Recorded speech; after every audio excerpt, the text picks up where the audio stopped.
When my uncle looked straight at me across the dinner table and called me just a waitress, I felt something inside me snap. I could see the smirk on his face, that same look he's given me since I was a teenager, as if every dream I had was a joke to him. My mom looked down at her plate, my dad cleared his throat, and my little brother Jake kicked me under the table, trying to get me to laugh it off like I always did. But this time, I didn't laugh. I looked at my uncle and smiled, the kind of smile that says, "You have no idea who you're talking to." My name is Emma. I'm 27. I used to juggle 3 part-time jobs, barely making enough to pay my rent in a tiny apartment above a noisy bar. I spent years covered in grease, taking orders from rude customers and crying in the storage room during my breaks. Tonight was supposed to be a simple family dinner. I had invited everyone.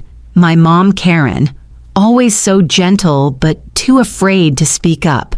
My dad, Mark, strong but a little too old school.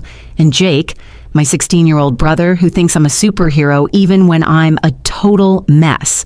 And then there's Uncle Ron, the man who thinks everyone who doesn't wear a suit and drive a BMW is a failure. I thought maybe tonight would be different. Maybe he'd finally see me as more than some girl running around with a notepad and an apron. Instead, he decided to remind me exactly where he thinks I belong. The second he said, "You're just a waitress," something changed in me. My heart was pounding, but it wasn't from shame. It was from excitement. I realized that for the first time, I didn't have to prove anything to him. I could just show him. I reached into my purse, feeling the smooth edges of the card that changed my entire life. I knew in that moment that tonight was going to end very differently than he expected, and I couldn't wait to see the look on his face when he finally learned the truth about me. I booked the dinner weeks in advance at a small Italian restaurant tucked away on the corner of Maple and 6th. The kind of place that smells like roasted garlic and fresh basil the second you walk in. It wasn't the fanciest place in town, but it was cozy and warm and felt like home to me. I chose it because it reminded me of the first kitchen I ever worked in, where I learned to cook pasta sauces from scratch and fell in love with the way food could bring people together. I arrived early that night, wearing a black dress I had saved up for months ago. Nothing flashy, but elegant enough to make me feel strong. I kept checking my reflection in the window, smoothing my hair, wondering if tonight would finally be the moment my family saw me as more than just the girl who used to get home smelling like fries at 2 a.m. When my mom, Karen, walked in, she immediately spotted me and waved so enthusiastically that I thought she might knock over a wine glass. She's always been my quiet supporter, the one who slips $20 bills into my purse when she thinks I'm not looking, whispering for gas or groceries. Her hugs are soft, and her eyes always seem to carry a gentle worry, as if she's never quite sure if I'm really okay. Tonight, her hair was curled just the way she used to do it for my school recitals, and she wore her favorite blue sweater that makes her look so kind and approachable. My dad, Mark, followed close behind her, scanning the room like he was checking for threats. He's the kind of man who thinks success comes with a briefcase and a corner office. He means well, but sometimes I think he's been more worried about how the neighbors see us than how we see each other. He gave me a strong pat on the back instead of a hug, and when I asked how he was, he just said, "Busy." That's my dad in one word. Then there was Jake, my sweet little brother who at 16 already stands taller than me. He walked in with his headphones around his neck, his hair sticking out in every direction, wearing a goofy grin. He's my biggest fan, even if he pretends to be too cool to say it out loud. I caught him looking at me with wide eyes, that same look he had when I taught him how to make pancakes without burning them. He might be quiet around the rest of the family, but when it's just us, he tells me he wants to work with me someday, that he wants to learn everything about the kitchen. And finally, Uncle Ron. He arrived last, as always, striding in like he owned the place, his voice booming across the restaurant as he greeted the hostess by her first name.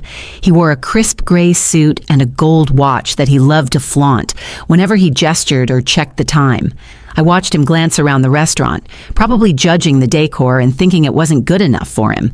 He gave me a quick nod, barely making eye contact, and started talking to my dad immediately about his latest case, the big win that had apparently put another lawyer out of business.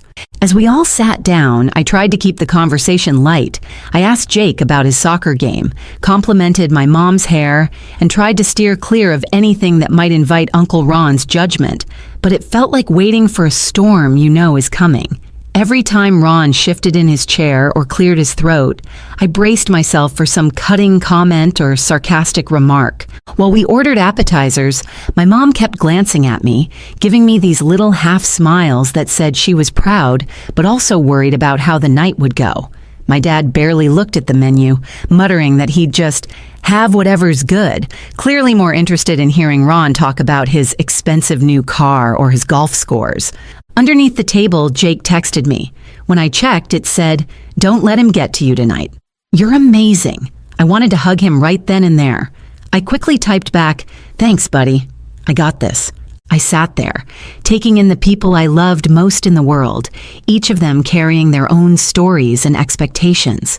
In that moment, I felt a strange mix of love, fear, and quiet resolve. My heart was beating fast, but I also felt calm, like I had been rehearsing this moment my entire life. The waiter came around with fresh bread and olive oil, and I looked at my uncle, who hadn't even touched his menu yet. He was too busy talking about how young people today lack ambition and settle for scraps. I felt my fingers tighten around my water glass. I knew exactly what was coming, and I knew, finally, that I was ready for it. Dinner started off almost like I had hoped. My mom complimented the warm bread and kept asking Jake if he wanted more butter. My dad leaned in to hear about Jake's new math teacher, nodding like he was genuinely interested, even though I could tell his mind was somewhere else. I kept pouring water into everyone's glasses, trying to stay busy and avoid eye contact with my uncle.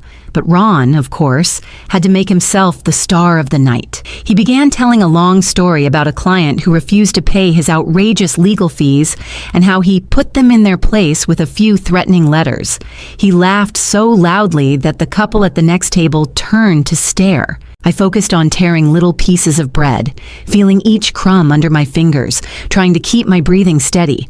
I reminded myself why I was there, to spend time with my family, to show them I had become more than the struggling girl they used to know. But every time Ron's voice rose, I felt that old wave of humiliation building inside me.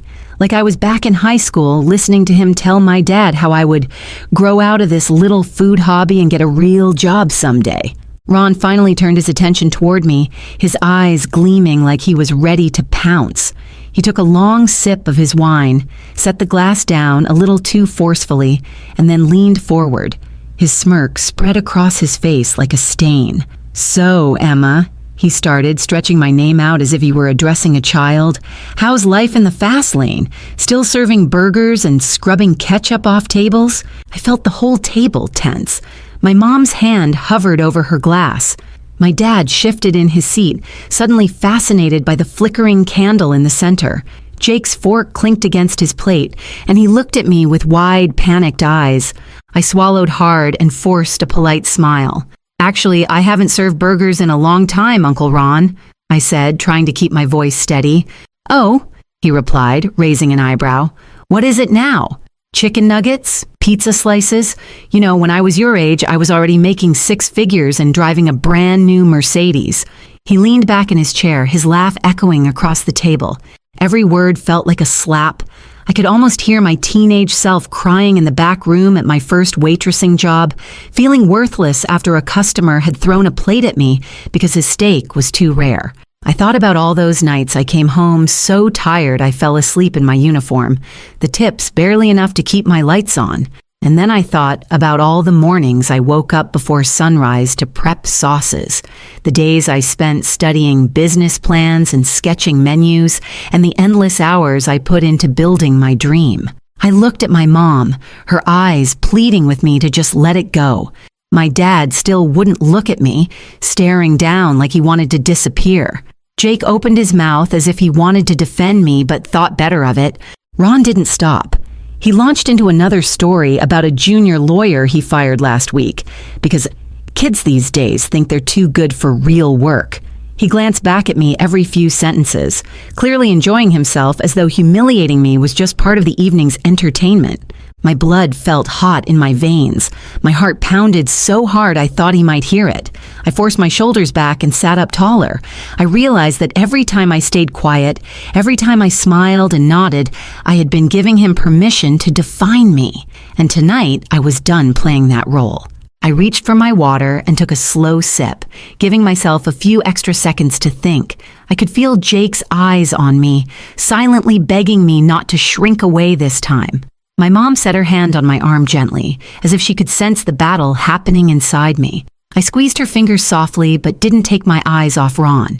He grinned at me like he had already won, like he was so sure I'd laugh it off and change the subject, just like all those other times. But inside, I was already writing the ending of this dinner, planning exactly what I would say and how I would finally show them who I had become. As the waiter came around to clear the appetizer plates and hand out menus for the main course, I felt my entire body shift. I wasn't the embarrassed waitress anymore. I was a business owner, a leader, a fighter.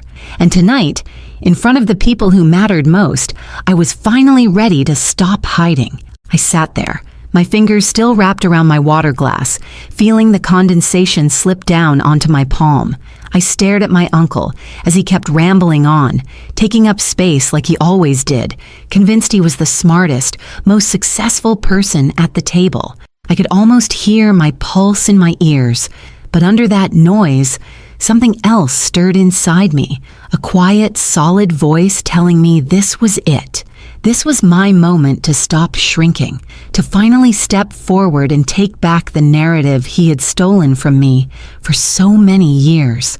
As the waiter set down the menus for our entrees, I watched Ron pick his up with a bored expression.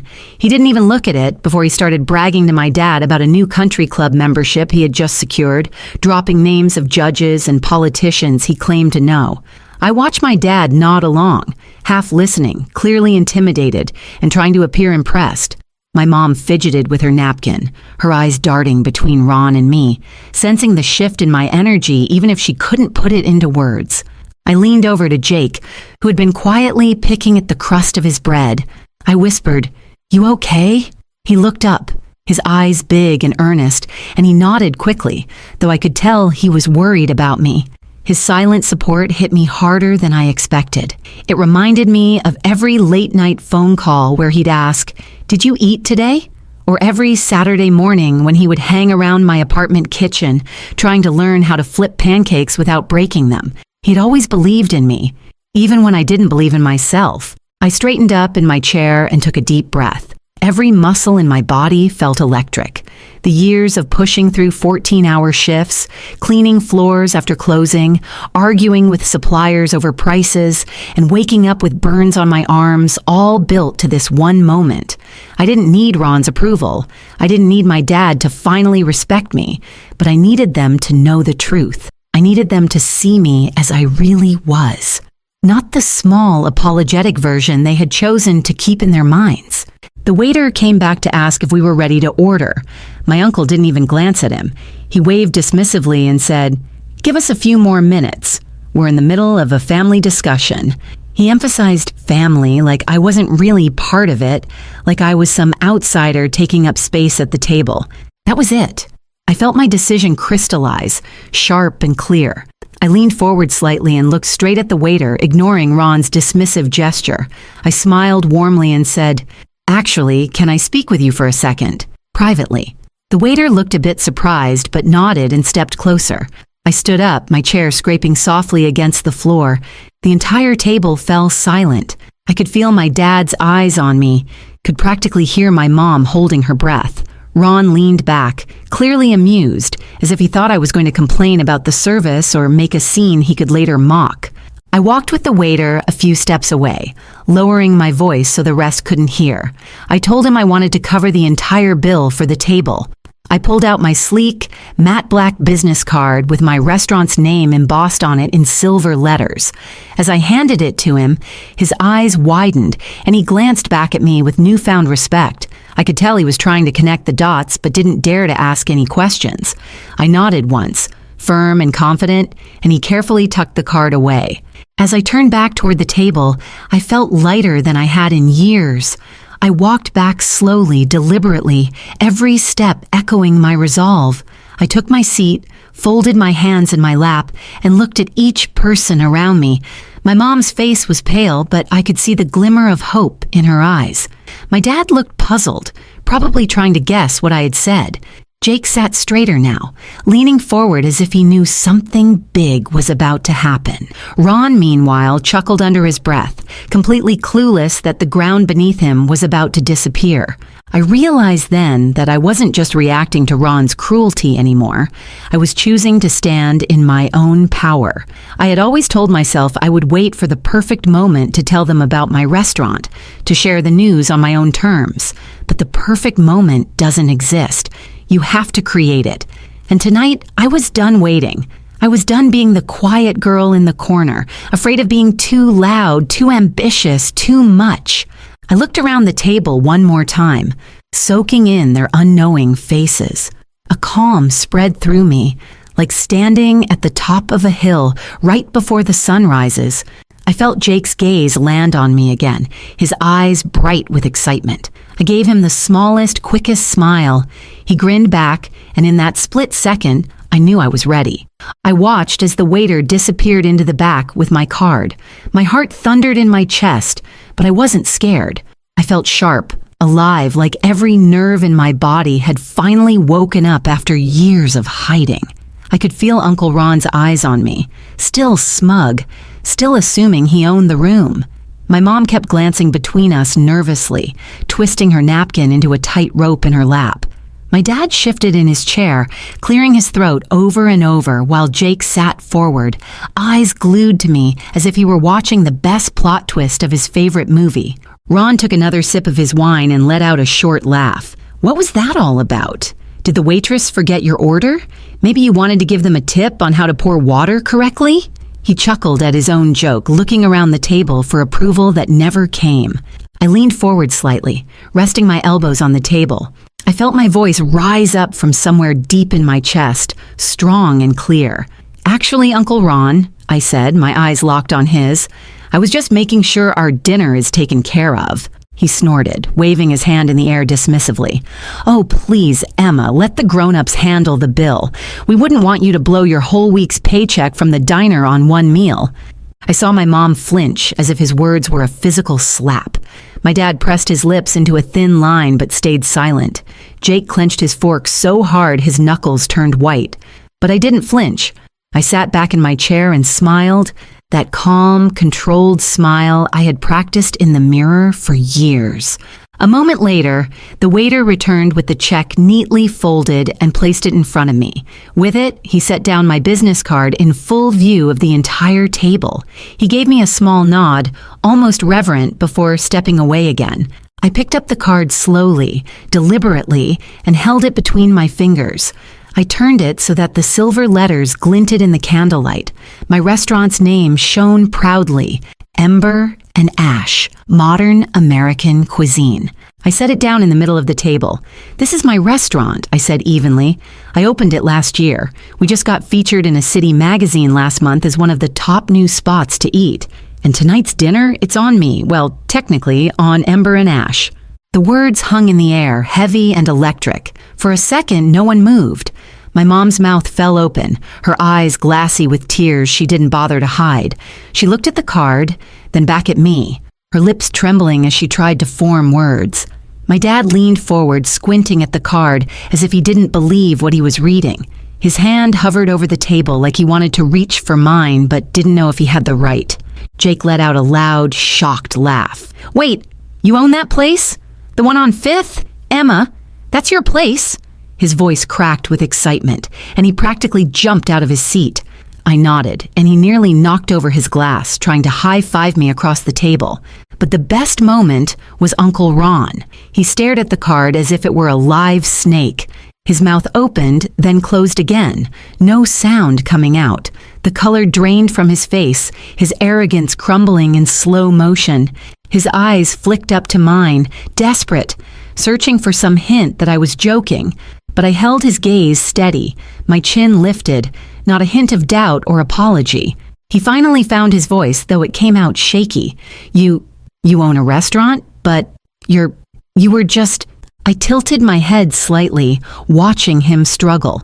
A waitress? That's what you meant to say, right? I leaned back, folding my hands calmly on my lap. I did start as a waitress. I learned everything from the ground up. I worked every position in the kitchen. I saved every dollar I could, while you laughed and told me I'd never make anything of myself. And now, I own one of the busiest restaurants in the city. My mom let out a sob and stood up to hug me, wrapping her arms around my shoulders so tightly I could barely breathe. My dad stood too, clapping me on the back with tears shining in his eyes, whispering, "I'm so proud of you," over and over, as if he needed to hear it himself to believe it. Jake couldn't stop talking, rattling off ideas for new dishes and begging me to let him work at the restaurant when he turned 17. Ron just sat there silent, staring down at the card, completely powerless. For once, his words failed him, and in that silence, I felt a kind of peace settle over me, a warmth I had been chasing for years. I wasn't just a waitress anymore. I wasn't small or invisible. I was exactly who I had fought to become. I sat there, feeling the warmth of my mother's arms around my shoulders, and for a moment, it was like I was a little girl again, hiding in her arms after scraping my knee on the playground. Except this time, I wasn't hiding. I was finally being seen. When she pulled back, her eyes were overflowing with tears, and she pressed her hands to my cheeks as if to convince herself I was real. "Emma," she whispered, her voice shaking, "why didn't you tell us? I am so proud of you." I could barely answer because my own throat had tightened, and all I could do was nod and hold onto her hands. My dad stood behind her, quieter than I'd ever seen him. He had always been the type to measure worth by titles and numbers on a paycheck, but now he looked at me like he was seeing me for the first time. He stepped forward awkwardly, as if he wasn't sure if he was allowed to show emotion, then pulled me into a rough, clumsy hug. His hand patted my back, and I heard him whisper, "You did it. You really did it." When he stepped back, his eyes were red and he wiped them quickly, looking embarrassed to have been caught feeling so much. Jake practically exploded out of his chair and threw his arms around my waist. He kept repeating, "I knew you could do it. I knew you were going to do something big." His excitement felt like sunlight, bright and unstoppable, and I ruffled his hair as he clung to me. "You're going to teach me everything, right? You'll show me how to make that pasta dish you talked about? And the desserts too? I want to learn everything." He rattled off, words tumbling over each other, and I promised him right then that he could come to the restaurant anytime, that I'd teach him every recipe he wanted. I glanced over at Uncle Ron. He sat frozen, hands folded stiffly on the table, staring at the card as if it might catch fire. For the first time, he had no story to tell, no joke to make. His silence was louder than any insult he had ever thrown at me. I watched him, and I felt something shift inside me. I realized I didn't feel anger toward him anymore. I didn't need his approval, his respect, or his acknowledgement. I had built something real and lasting, something he could never take away with a few careless words. I didn't say anything to him. I just let the truth speak for itself. The rest of dinner passed in a blur of hugs, questions, and shocked exclamations from my parents.